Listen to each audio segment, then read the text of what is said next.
دا یو شی وخورئ بیا هره شپه 5 یا شپږ وارې خپله مېرمن خلاصه کړئ او شپږ وارې ورسره سکس په یو شپه کې وکړئ. سلام دوستانو،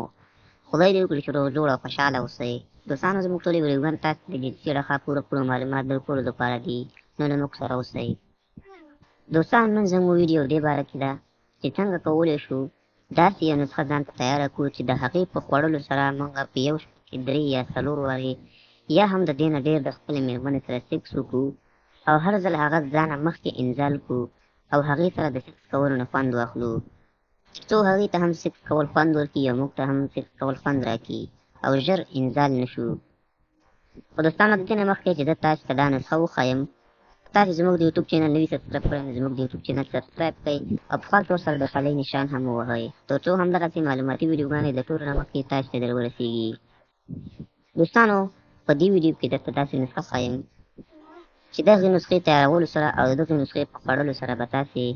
په یو شپه کې 3 یا 4 وارې سکس کولو سره هم نه خلاصېږئ او تاسې به نه کمزوري کېږئ، او چې څونه سکس کوئ تاسې به نور هم زړه کېږي چې نور هم سکس وکړو، خپله مېرمن ارضا کړو، یعنې هغه به تاسې نه د مخکې انزالېږي او تاسې به د سکس نه پوره خوندونه اخلئ. ځکه څه ټایم چې تاسې ژر انزال نه شئ نو هغه ټایم تاسې د سکس کولو نه خوند اخیستلی شئ، او څه ټایم چې تاسې ژر انزالېږئ که ستاسې مېرمن هر څونه خسته هم وي نو تاسې هغې سره د سکس کولو نه خوند نه شئ اخیستلی، ځکه څه ټایم چې تاسو خپل ذکر په هغې ور دننه کوئ نو د هغې نه مخکې به تاسې انزالېږئ او تاسې ته به هېڅ خوند نه درکوي. نو دوستانو دا نسخه داسې ده، د دې لپاره تاسې باید یو څو شیان تیار کړئ. هغه طبیعي شیان دي ټول. په هغې کې کیله ده، تاسې 2 یا 3 کیلې باید هره ورځ ځان ته تیارې کړئ. 2 یا 3 کیلې، ورسره اصلي شات، ورسره 2 یا 3 خرما، 2 یا 3 بادام. نو دوستانو تاسې به 2 چمچې شات او ورسره 2 کیلې او دا کوم شیان چې ما یاد کړل دا به تاسې په جوسر کې واچوئ او ورسره به لږ څه شیرني د خوږوالي دپاره تاسې دا هم ورته واچوئ او مکسر کې به دا ښه سره مکس کړئ او بعد له هغې به ورته لږې شیدې ایډ کړئ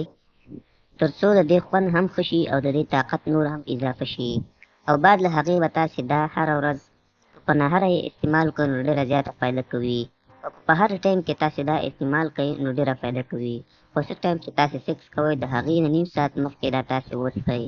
نو دوستانو دې سره به تاسې دونه قوي شئ چې تاسې به هېڅ انزالېږئ نه او تاسې ته به ډېر زیات خوند د سکس کول نه بیا میلاویږي.